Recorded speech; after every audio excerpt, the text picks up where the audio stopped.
যারা রক্তদান, মুমূর্ষু রোগীকে বাঁচাতে রক্তের প্রয়োজন, রক্তের গ্রুপ এ পজিটিভ, যারা রক্তদান করতে আগ্রহী তারা এই নাম্বারে যোগাযোগ করুন। ফেসবুকে মাঝে মাঝে এরকম নিউজ আসে না নাই?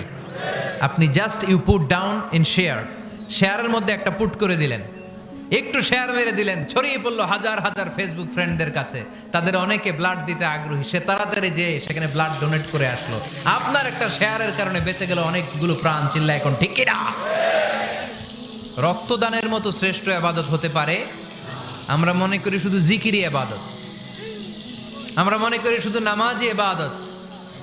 রক্তদান, এক ব্যাগ রক্ত থেকে অনেক মানুষকে বাঁচানো যায়। এর মধ্যে আছে হিমোগ্লোবিন, এর মধ্যে আছে প্লাটিলেট, আছে প্লাজমা। রক্তে একটা উপাদান আছে প্লাজমা, নাম শুনছেন? আগুনে পোড়া রোগীকে বাঁচাতে এই প্লাজমা লাগে। হসপিটালের বার্ন ইউনিটে যেয়ে দেখবেন মানুষ কিভাবে চিল্লায়।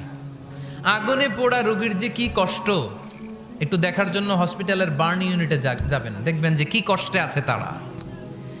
এই প্লাজমাগুলোকে অনেক সেন্টিগ্রেড তাপমাত্রা নামিয়ে ঠান্ডা করে দেহে পুশ করা হয়। আপনার এক ব্যাগ রক্ত থেকে প্লাজমা আলাদা করা হবে, প্লেটলেটস আলাদা করা হবে, হিমোগ্লোবিন আলাদা করা হবে, শ্বেতকণিকা, লোহিত কণিকা আলাদা করে অনেকগুলো মানুষ বেঁচে যাবে। এজন্য ফেসবুক থাকাটা দোষের কিছু না, তবে ভালো কাজে আমরা ব্যবহার করব, ঠিক কিনা?